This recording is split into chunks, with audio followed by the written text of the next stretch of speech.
Hello दोस्तों, welcome to plan study point. आज अपन सीखेंगे क्लास 12th मैथमेटिक्स एक्सरसाइज 9.4, जिसके अंदर आपको डिफरेंशियल इक्वेशन को सॉल्व करके दिखाना है। मतलब इसके अंदर जो अपने को सीखना है उसके बारे में मैं सबसे पहले आपको बेसिक्स कॉन्सेप्ट बताता हूँ, इसके क्या क्या स्टेप्स हैं जिसके थ्रू आप इसको सॉल्व कर सकते हो। नाउ करते हैं स्टार्ट। सबसे पहले मैं लिखता हूँ मेथड of solving differential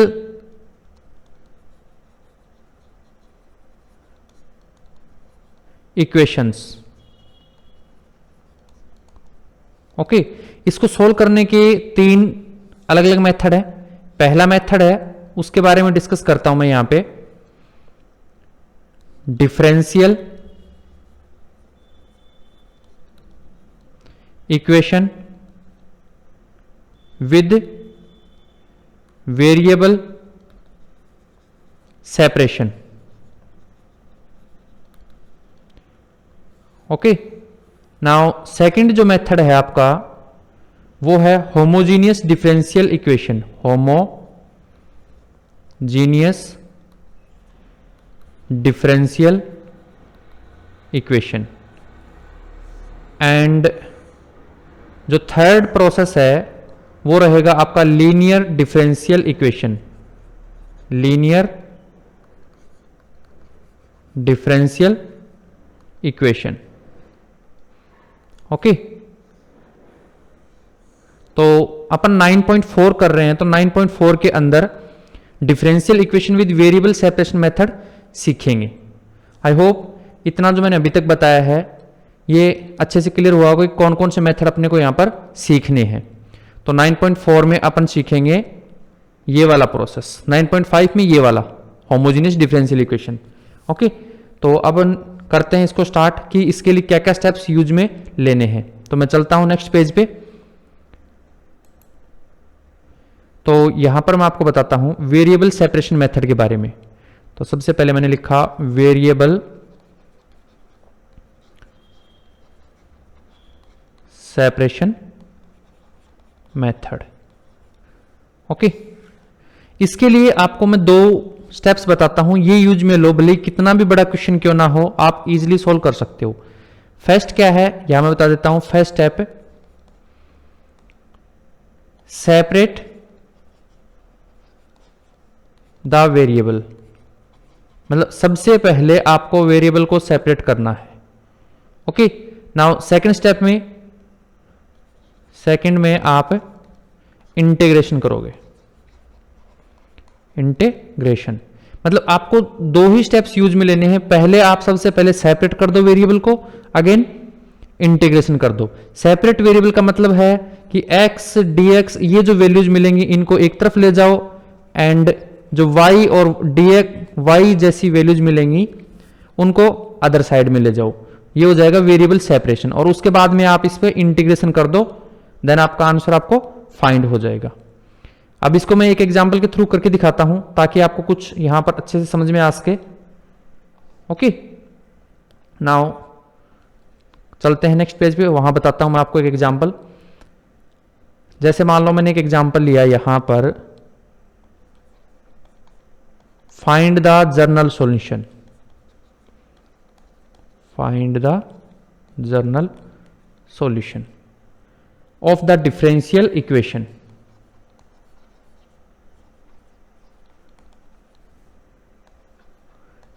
जो कि इक्वेशन आपकी dy ओवर में dx इक्वल्स टू 1 ओवर में है 1 प्लस वाई स्क्वायर, और इसी के इनटू में साथ में है 1 प्लस एक्स का होल स्क्वायर दे रखा है। ओके, तो सबसे पहले मैंने जैसे आपको बताया उसी तरीके से करते हैं। फर्स्ट स्टेप में क्या कहा था मैंने? फर्स्ट में कहा है बाय, फर्स्ट में है सेपरेट द वेरिएबल। तो मैं सबसे पहले यहां पर वेरिएबल को सेपरेट करता हूं। ओके, यहां मैंने लिखा बाय वेरिएबल सेपरेशन। तो इसको मैं अगर लिखना चाहूं तो dy ओवर में dx गिवन है इक्वल्स टू में है 1 प्लस वाई का होल स्क्वायर और 1 प्लस एक्स का होल स्क्वायर। तो ये dy इधर है और ये जो पार्ट है अपॉन वाला ये भी इधर रिप्लेस कर देते हैं। देन ये बन जाएगा आपका 1 प्लस वाई स्क्वायर और इनटू में dy। एंड ये जो dx है, ये वाला जो dx है, इसको इधर रिप्लेस कर देते हैं। तो ये कुछ इस तरीके से हो जाएगा 1 प्लस एक्स स्क्वायर और dx। तो ये देखो इस तरफ मैंने जो वेरिएबल्स किए हैं ये सारे के सारे कौन से हो गए, ये टोटली अपनी हो गए y वाली वैल्यूज, और ये इधर वाली जो है ये टोटल हो गई आपकी x वाली वैल्यूज। नाउ आगे अपन लेते हैं इसमें अब इसका इंटीग्रेशन। तो बोथ साइड में इंटीग्रेशन कर देता हूं, ये लगाया इंटीग्रेशन का साइन और ये लिख दिया 1 प्लस वाई का स्क्वायर और dy इक्वल्स टू इधर भी इंटीग्रेशन साइन और इसमें 1 प्लस एक्स का स्क्वायर और dx। यहां तक अच्छे से क्लियर हुआ होगा क्या किया है। अब इनका कर देते हैं अपन इंटीग्रेशन, यहां पे कर लेता हूं मैं। देन 1 प्लस वाई स्क्वायर का करेंगे तो पहले आप इसको ऐसे सेपरेट कर लो, 1 dy plus integration Y square और dy। इधर वाले पार्ट का तो आपको डायरेक्ट फॉर्मूला ही पता होता है तो वो लगा लेंगे। इसको मैं एक बार ऐसे कैसे लिख लेता हूं, ओके। तो 1 dy का इंटीग्रेशन करें, देन आता है इसका y प्लस वाई स्क्वायर का करेंगे, देन इसका होगा y क्यूब ओवर में 3 इक्वल्स टू, ये जो है इसका फॉर्मूला अपने को पता होता है इंटीग्रेशन और 1 प्लस एक्स स्क्वायर जब दिया हो तो इसका हो जाता है tan इनवर्स x। तो यहां पर डायरेक्ट फॉर्मूला ही आ रहा है tan इनवर्स x और साथ में कोई वेरिएबल होगा c। ये हो गया आपका आंसर, ओके। आई होप अच्छे से क्लियर हुआ होगा। वहीं मैं इसको जनरल सॉल्यूशन क्यों बोलूं, तो ये देखो यहां पर जो अपना कांस्टेंट है ये आर्बिट्रेरी कांस्टेंट है, इसका मतलब ये एक जनरल सॉल्यूशन है। आई होप ये एग्जांपल अच्छे से क्लियर हुआ होगा। चलो नेक्स्ट एक एग्जांपल और लेकर दिखाता हूं आपको।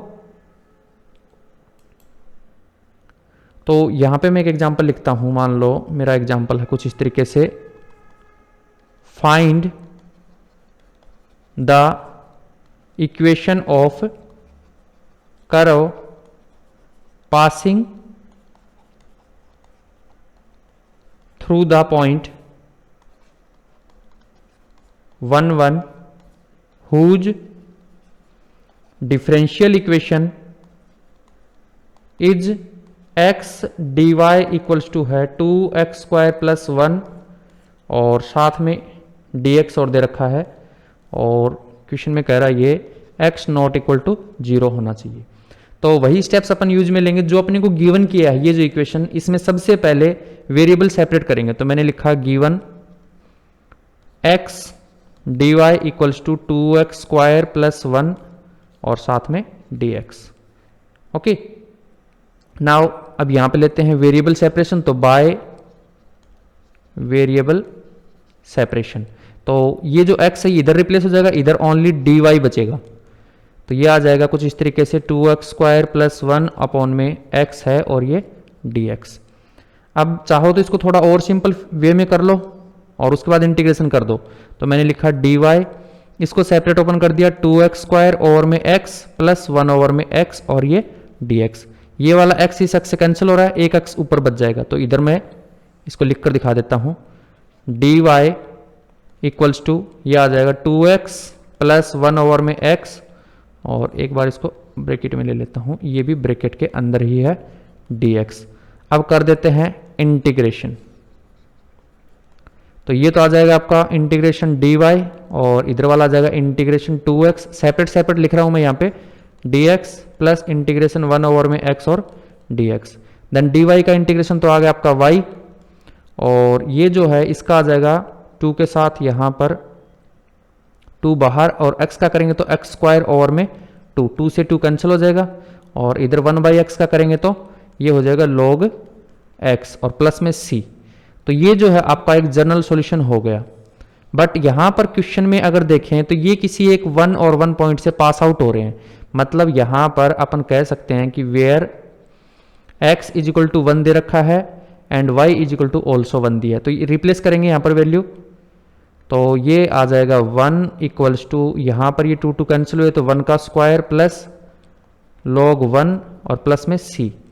1 और 1 ये इधर जाके माइनस हो जाएंगे, कैंसल, और log 1 की वैल्यू क्या होती है 0, तो c की वैल्यू एक्चुअल में आ जाएगी अपनी 0। नाउ इसका बता देते हैं अपन particular solution. Now particular solution, तो इसके लिए कुछ नहीं करना, c की जगह 0 रिप्लेस करना है, तो ये आ जाएगी आपकी इक्वेशन y जो ये था, और यहां से एक्स स्क्वायर प्लस में log और मोड के अंदर x, ये हो जाएगा आपका आंसर। आई होप अच्छे से क्लियर हुआ होगा इसमें क्या किया है। एक एग्जाम्पल और लेते हैं जो कि आपके प्रिंसिपल से रिलेटेड होता है, नेक्स्ट पेज के ऊपर।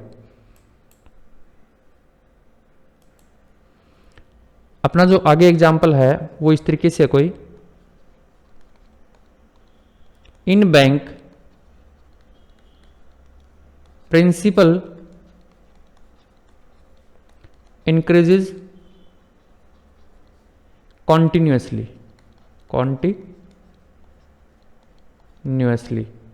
at the rate of 5% per year in how many years, ये रुपीज दिए हैं जैसे 1000 और डबल इट सेल्फ, मतलब जो अपना क्वेश्चन है कोई बैंक है जिसके अंदर प्रिंसिपल इंक्रीज हो रहा है 5% की रेट से पर ईयर, और ये बताना कि कितने टाइम बाद ये 1000 रुपए का 2000 डबल हो जाएगा। तो इसको करने के लिए वही कॉन्सेप्ट अपनाएंगे, सबसे पहले इसकी इक्वेशन बनाएंगे, फिर वेरिएबल सेपरेट, फिर इंटीग्रेट कर देंगे। ओके, तो इसके लिए कुछ स्टेप्स अलग हैं वो बता दूंगा क्योंकि स्टेटमेंट टाइप का क्वेश्चन है। तो यहां पर ये जो कह रहा है कि एट द रेट, तो यहां पे मैं सबसे पहले रेट जो है वो देख रहा हूं। इन्होंने कहा कि rate of change of principal, क्योंकि प्रिंसिपल के अकॉर्डिंग रेट चेंज हो रहा है हर बार। अपने किसके अकॉर्डिंग होता है, कहीं एक्स के अकॉर्डिंग, कहीं वाई के, तो यहां पे प्रिंसिपल के अकॉर्डिंग है तो मैं डीपी ले लूंगा और मैं डीटी, तो ये इंडिकेट कर रहा है कि इस वेरिएबल में चेंज होगा, और ये टाइम के अकॉर्डिंग।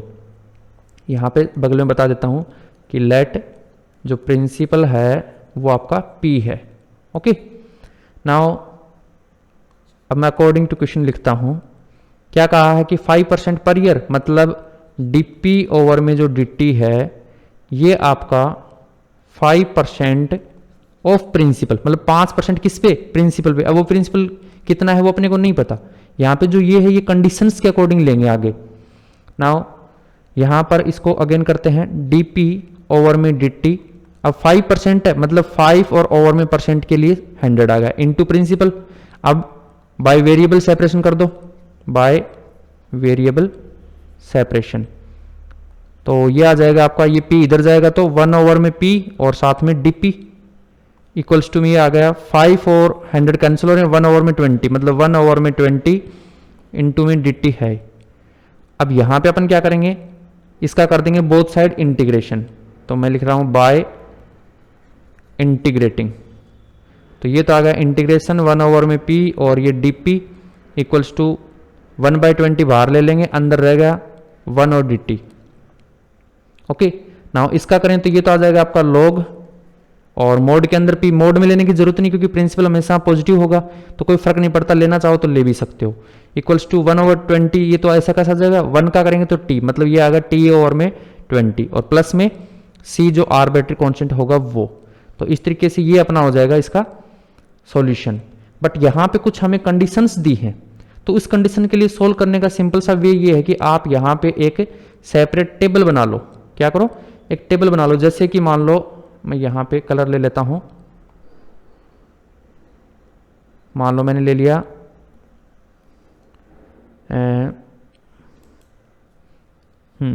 तो यहां ले लिया मान लो मैंने प्रेजेंट, और उसके लिए जो प्रिंसिपल है प्रेजेंट टाइम, मान लो जब उसने जमा करवाया कितने 1000 रुपीज, तो प्रिंसिपल अपना 1000 होगा प्रेजेंट में।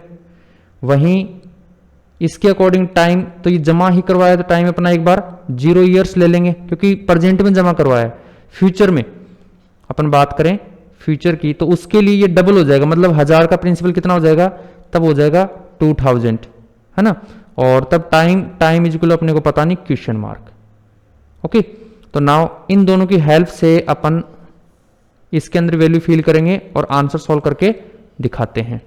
ओके, तो यहां पर मैं log p जो है, मान लो यहां बोल देता हूं पहले कि at p is equal to 1000 ले रहा हूं and t is equal to 0, क्योंकि फर्स्ट कंडीशन अप्लाई कर रहा हूं मैं ताकि मैं c की वैल्यू फाइंड कर सकूं यहां से। तो मेरा आ जाएगा यहां पर log p की वैल्यू 1000, तो ये मोड के अंदर 1000 मोड में लो तो ले लो, वरना कोई दिक्कत नहीं है, पहले मैं बोल चुका हूं ये बात। इक्वल्स टू t की वैल्यू 0 लेनी है तो t की वैल्यू 0 रखी और ये 20 है ही, प्लस c। तो इसको सोल्व करेंगे, देन ये आपका आंसर आ जाएगा log 1000 इक्वल्स टू में c। मतलब इस पे कोई इफेक्ट नहीं पड़ा। अब क्या करते हैं कि जो अपने को इक्वेशन दी इसको अपन लगातार कंटिन्यू अपडेट करते रहते हैं। मतलब इसको ऐसा लिख सकते हैं, नाउ अपडेटेड इक्वेशन ऐसे लिख लो आप, अपडेटेड इक्वेशन इसमें रखेंगे यहां पर, तो ये आ जाएगा log p equals to t over में 20 प्लस c की जगह आ जाएगा आपका log 1000, ये जो अभी आपने निकाला ये वाला। मतलब इस इक्वेशन की हेल्प से अपन ने इसको लिखा है। नाउ अब अगेन, अब देखो इसके अंदर log p की वैल्यू अपने को पता है और यहां से t की वैल्यू फाइंड करनी है। अब c की वैल्यू अपन फाइंड कर चुके हैं, तो अगेन फ्यूचर की बात करते हैं। p कितना लेना है? अब p लेना है 2000। t का पता नहीं, इसको एज इट इज रखेंगे। तो मैं इसको करके दिखाता हूं। तो यहां पर अपन log p को 2000 ले लेंगे और इसमें रखेंगे वैल्यू, तो ये आ जाएगी आपकी log, एक मिनट में पेन को लेता हूं यहां पे सिलेक्ट करके, हाँ, तो ये आ गई log 2000 इक्वल्स टू t का पता नहीं तो t को t रखा और अपॉन में 20 प्लस ये log 1000 है तो log 1000 आ गया। ओके, अब थोड़ा सा मैं इसको स्क्रॉल कर लेता हूं।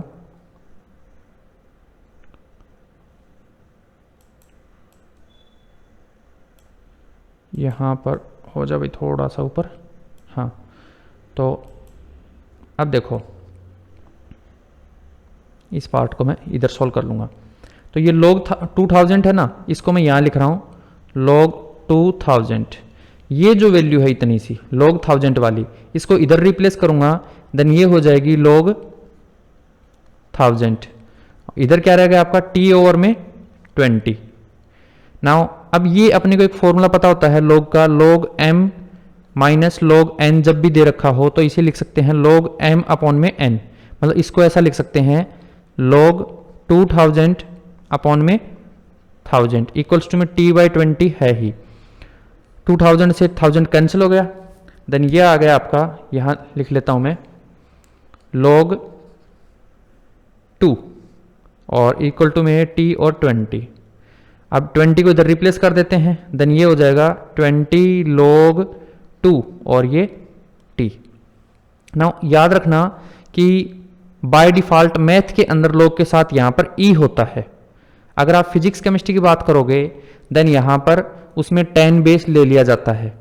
ओके, तो यहां पर मैं आपको बता दूं, अगर आप log e और 2 दे रखा है तो उसकी वैल्यू होती है 0.6931। ये वैल्यू आपको ऑलरेडी पहले से एग्जाम में क्वेश्चन के अंदर गिवन कर देंगे, नहीं करेंगे तो आप log टेबल की हेल्प ले सकते हो और इतना चाहो तो आंसर इतना भी छोड़ सकते हो। देन 20 को तो मैंने लिखा 20 इंटू log e2 की वैल्यू जो थी ये 0.6931 ये ले ली, इक्वल टू में t है ही। अब एक बार मैं इसको मान लूं 2 इंटू 10 इंटू ये जो नंबर है इसको मान सकता हूं मैं क्या 6931 अपॉन में 4 पॉइंट के बाद डिजिट है तो मतलब 10,000। ओके, एक जीरो से एक जीरो कैंसिल कर दूंगा और ये t है ही। अब 2 से इसको इंटू कर लूं, मतलब इससे इंटू करूंगा तो जब 2 को इससे किया देन क्या आया, ये तो आ गया 2, फिर 2 को 3 से किया 6, फिर 9 से किया 18 तो 8 और फिर 6 से किया 12 तो ये 13 और अपॉन में आपका 1000 है ही।